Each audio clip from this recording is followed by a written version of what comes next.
How to make an arrow. 1. Making an arrow from wilderness materials. Step 1. Find a stick. The shaft of your arrow should be made from a suitable stick or branch. You want a piece of wood that is light yet sturdy and as straight as possible.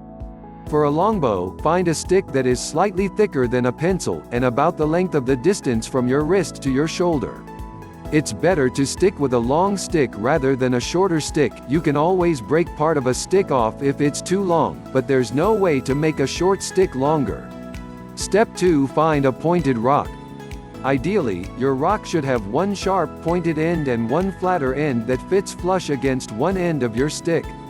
Good stones will have a cone-shaped or blade-shaped point and be slightly wider than the stick's thickness. If needed, sharpen your rock's point against another rock or a sharpening stone. Alternatively, you can use sharp pieces of bone if they're available. If you're in an area known for volcanic activity, such as the Hawaiian Islands, you may even want to look for naturally occurring obsidian around old, cooled lava flows. If you're very dedicated or lucky, you might be able to find an actual arrowhead, that is, a specially sharpened rock used by an ancient culture to tip an arrow. Arrowheads are occasionally recovered from places where the earth has been disturbed, such as recently plowed fields, construction sites, and riverbeds. Step 3. Gather glue, string, and feathers. If you're willing to compromise in terms of your arrow's historical authenticity, you can simply use commercial glue. A hot glue gun works best, and normal string or twine. On the other hand, for a truly old-school arrow, you can make a simple glue from flour and water and make string from certain types of tree bark. If possible, get 2 large bird feathers that are the same size. The feathers aren't absolutely necessary, but they will improve your arrow's accuracy by stabilizing it as it flies. Step 4. Glue the pointed rock to the end of the stick. This can be done by cutting a small notch into the stick deep enough to hold about a 1/4 of the length of the rock. Glue the rock in place, then coat the part of the stick near the rock with glue. Wrap a string around the notch and the base of the rock, making sure it grips the stick and the rock tightly. Tie the string securely, then coat it with glue to improve its strength. Step 5. Allow the arrow to dry. Carefully lay your arrow down so that none of its weight is being supported by the tip and allow it to dry. Leave it in the sun to speed the drying process, carefully turning it over after an hour or so to ensure the glue dries evenly. Step 6. Cut a small notch at the back end of the stick. When you fire your arrow, the bowstring will fit into this notch, helping to keep the arrow steady. This notch doesn't have to be terribly deep. 1/8 to 1/4 of an inch will usually do, based on the thickness of your bowstring. Step 7. Attach the feathers. Cut your feathers down the center. Place some glue on the shaft of your arrow and glue half of the feather down this in a way so it curves slightly. Arrange 4 feather halves so that they're evenly spaced around the circumference of the back end of the arrow and they all curve in the same direction. The spiral arrangement of the feathers will cause the arrow to turn in a spiral as it flies, like a well-thrown football or a rifle bullet, which tends to make it fly straighter and more accurately.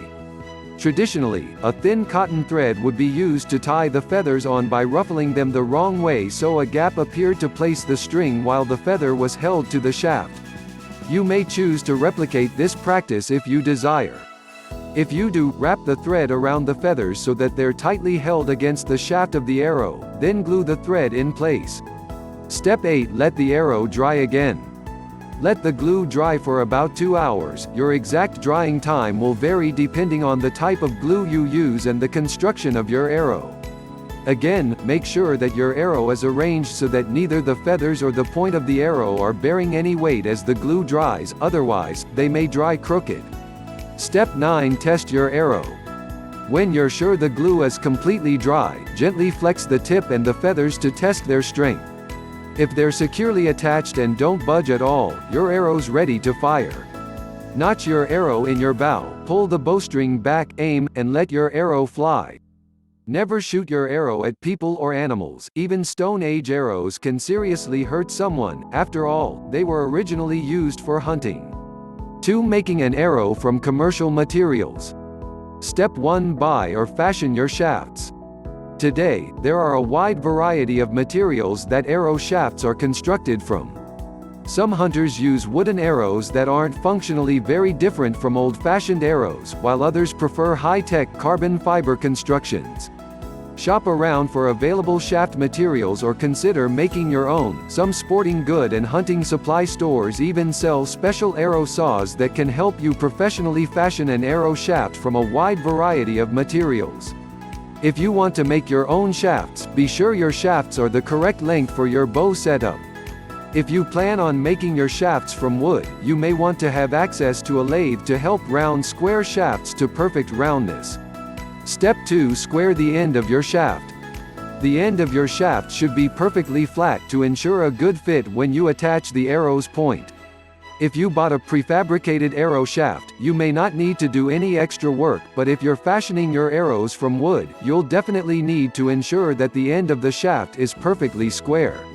Press the end of the shaft into an abrasive surface, sandpaper, etc., and rotate the shaft to square the end. An arrow squaring device can be a tremendous help. These ensure that the shaft is held perfectly straight as it is abraded. Arrow squaring devices are fairly cheap, often retailing for less than $50. Step 3. Attach a point and/or insert to the end of the shaft. Ensure the end of the shaft is perfectly square and free of any wood shavings, dirt, etc. Then, affix the arrow's point. This process will vary based on the type of shaft your arrow uses. For metal or carbon shafts, you may need to first glue or screw in a special metal insert before affixing the point. Consult the vendor or manufacturer if instructions aren't included with the point or insert.